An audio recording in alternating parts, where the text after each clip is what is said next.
Okay, hello there. We fixed it. I hope Mr. George is still on the line. Good morning, Mr. George.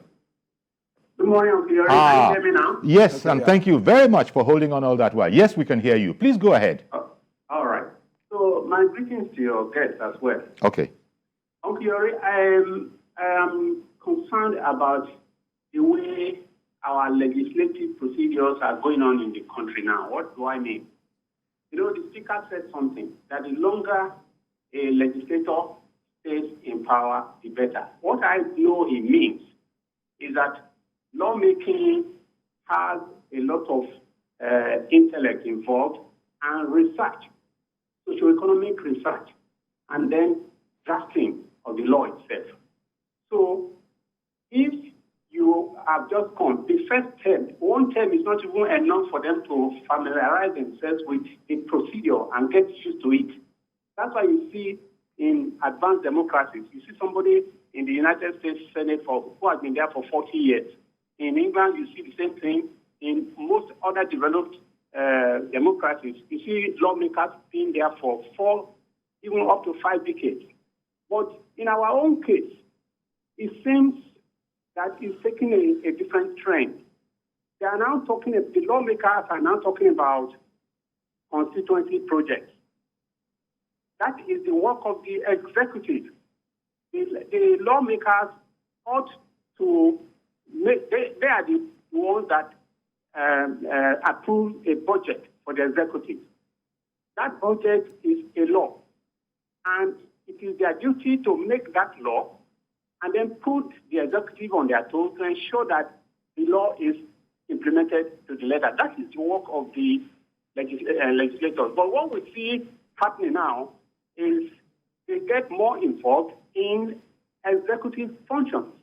I think this trend needs to be addressed. Okay. Otherwise, we will lose sight of this concept of separation of power. They no longer talk about law. They always talk about projects. It's not their work. Okay, let me bounce this off Honorable Wale Raji and see his take on it. In the U.S., for example, you have this concept of ranking senators. They've been there. And as Mr. George was just saying, you become familiar with the terrain. I think you also spoke about that. But as to his charge, that this is delving into the area of the executive as opposed to law-making. Your commentary. Yes. Well, I want to thank Mr. George for his comment. He's right to some extent, you know, but the performance, I mean, the basic functions of a legislator are lawmaking for good governance and representation of their people and also oversight. Yes. Now, and you should also not forget that the primary purpose of government is welfare and security of lives and property of the people they represent. Now, what is happening right now is a reflection of our level of development. Now, how in an area where you have that your people lack basic infrastructure in education, in health, I mean, also empowerment. You are as their representative, you go to them to canvass for votes. When Mr. President is campaigning, it doesn't go beyond the state capital. When the governor is campaigning, it doesn't go beyond the local government headquarters. But the legislators, both at the national level and at the state level, they go to nooks and crannies of the constituency. And when you are selling, you are seeking votes, you know, there's no separation. You campaign for all your candidates. Okay, so from the presidency, so it can't be as watertight as in a much more developed society. But I beg your pardon. I know there's more. Yeah. So please rope it into maybe the answer from our next caller, who has been waiting for quite a while. Yeah. And we thank you, Reverend Dominic, for holding on all that while. Good morning to you, sir. Good morning, Chief Yori. Thank you for calling in. Good morning. Can you hear me? Yes, I can hear you, sir. Good morning to your guest. Good morning.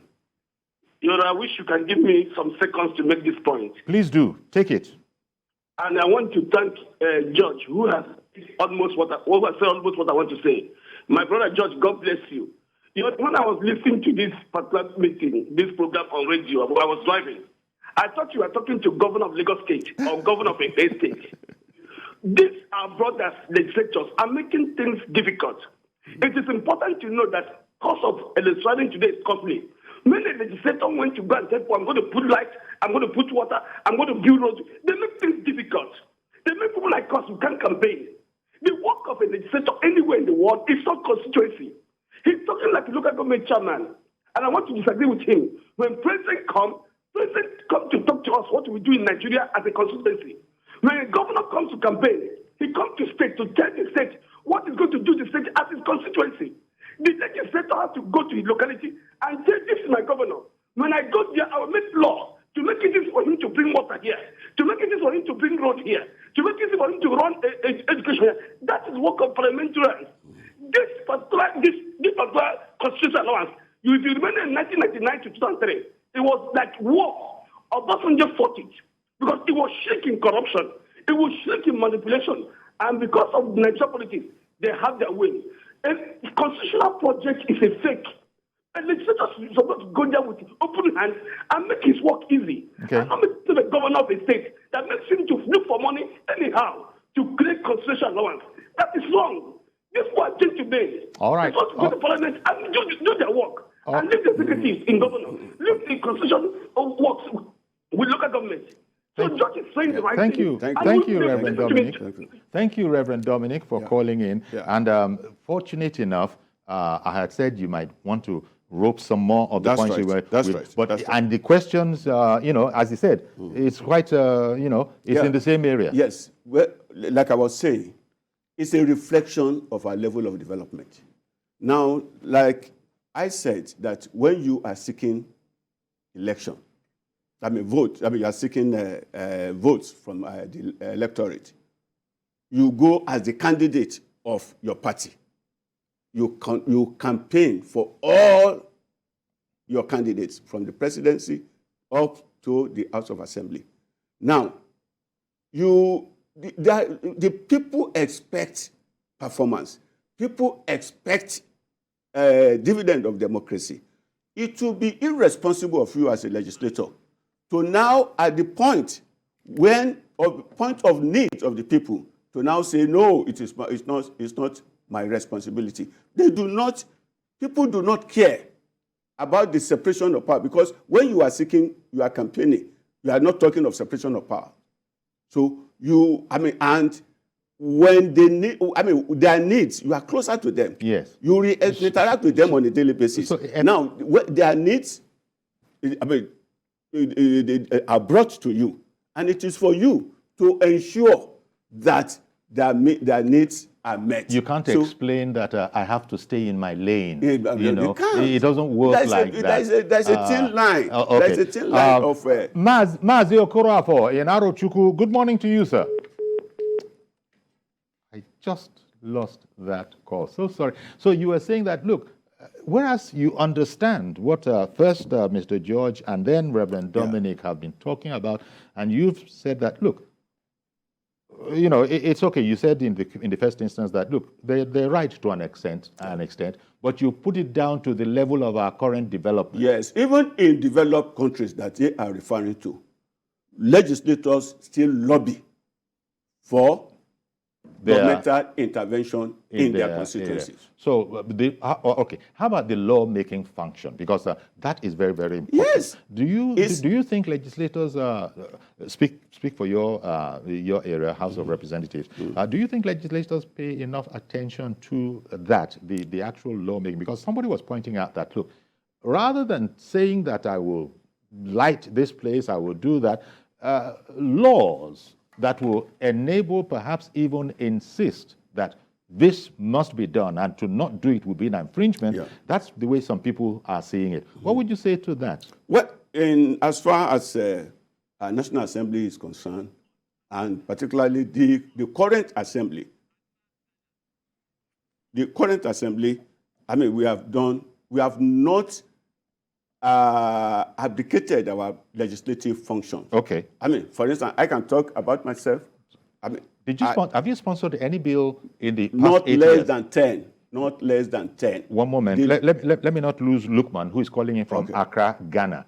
Good morning, Mr. Lukman in Accra, Ghana. Good morning, Uncle Yori. Good morning, sir. Happy New Week, sir. Indeed. Thank you. Sorry, let me quickly ask this question from the honorable member. Yes. Please, honorable, about the constituency project. This allocation, why is it difficult? Why is it difficult for honorable member to tell their constituency how much is being allocated to them? Secondly, why is it that is the honorable member that always pick project for their constituency? I think you should always go to your ward. If you are representing about 9 or 10 wards, go to each ward, ask them what are the problems, what are their priorities, what they need at the moment, and you'll be able to share the allocation from the constituency allocation that they give to you and share it among the wards.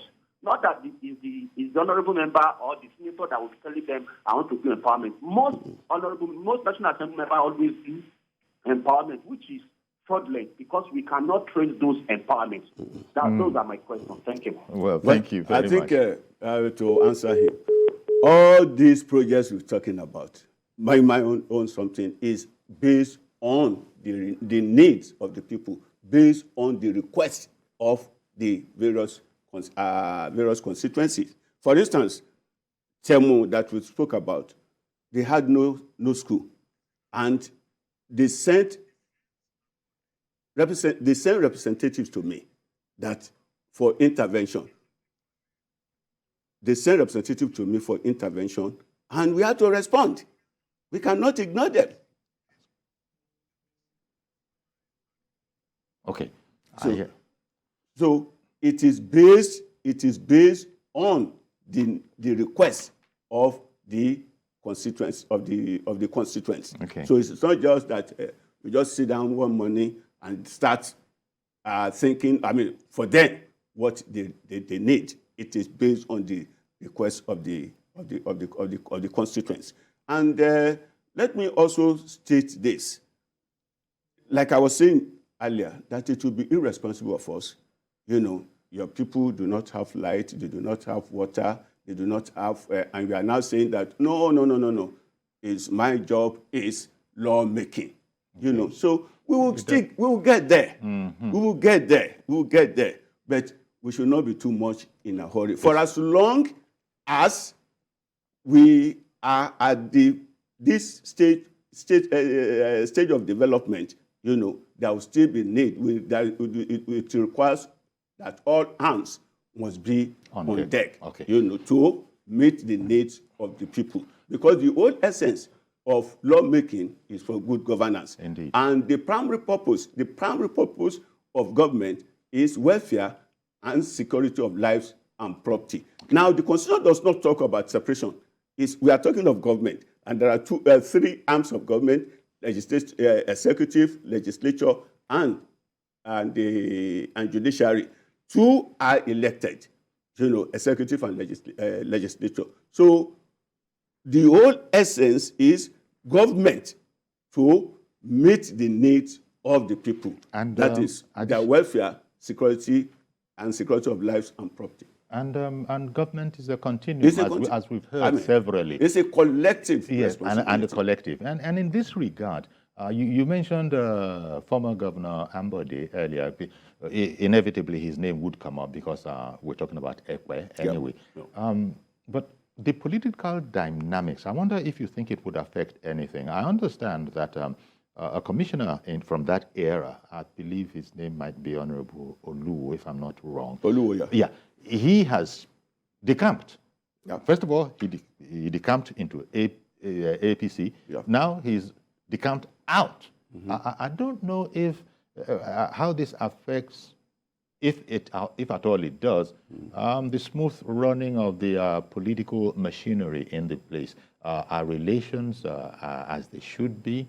Could they be better? But I don't know. Maybe if I got it clear. Ambode is an individual.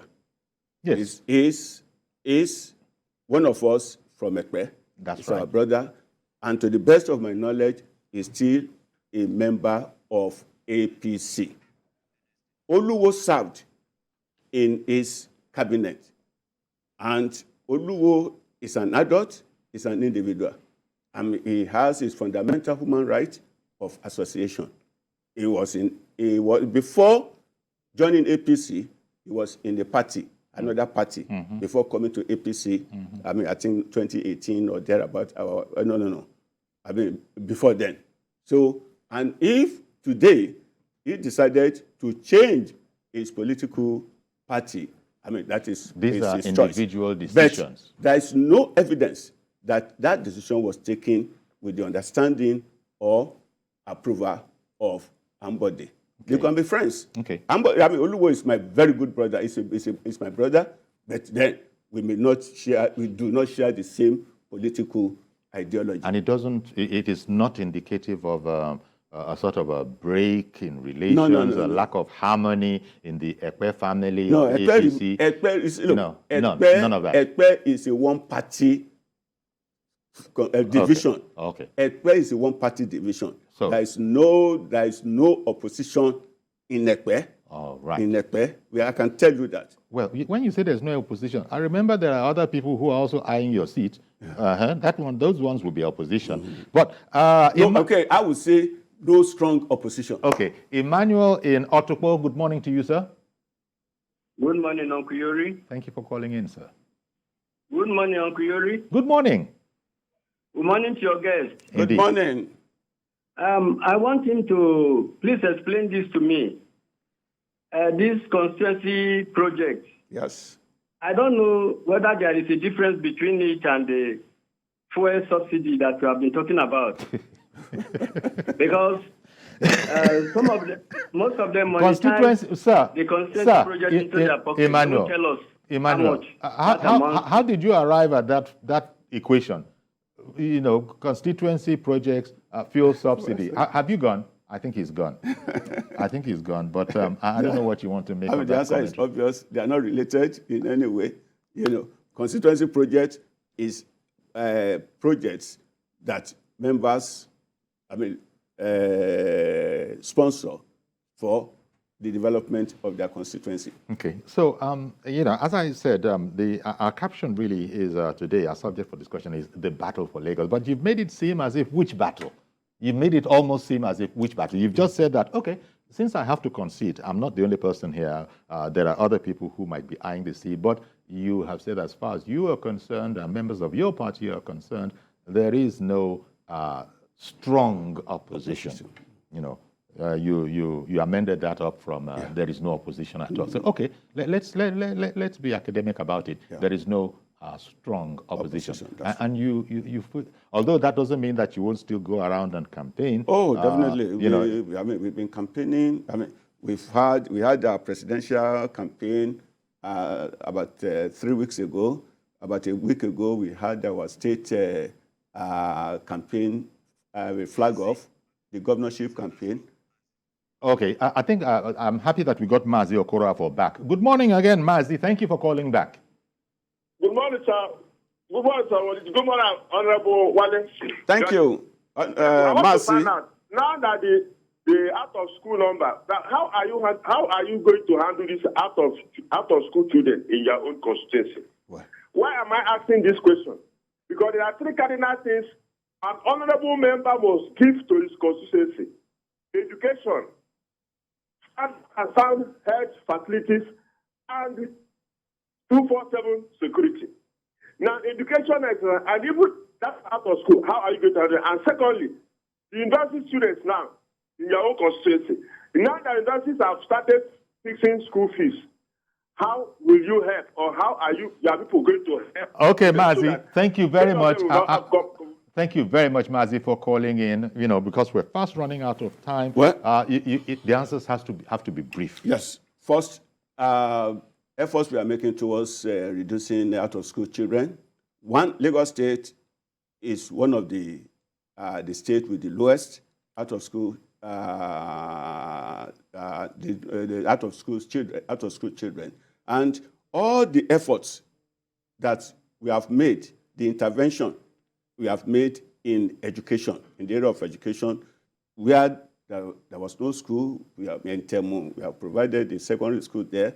Where there are no enough classrooms, we have provided in about 13 schools in a peripheral constituency. Okay. All these are geared towards reducing out-of-school children. And, I mean, the figures in Lagos State, I mean, it could be better, but compared to other states, it's far, far, far better. And I think he mentioned university students. I mean, luckily, our governor, just about a week ago, last week, issued a release, reducing school fees in all the 3 tertiary institutions, universities in Lagos State. Okay. So all these are to make life comfortable for our students. We're cutting it short there, but thank you very much, Honorable Wale Raji of APC Federal Constituency, representing the APC, representing the Ekpe Federal Constituency. Yeah.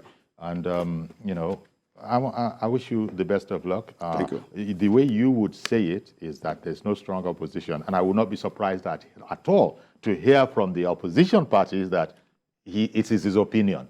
We shall meet on the field. By the special grace of God, come May 29, our incoming president, Asiwaju Bola Ahmed Tinubu, will be sworn in by the special grace of God. Our governor, Babajide Sanwo-Olu, will be sworn in as the governor of Lagos State for another term. Our senators, all the 3 of them in Lagos State, will also be inaugurated. And all the 24 members of the House of Representatives will all be APC, and the 40 members of the House of Assembly, I tell you that.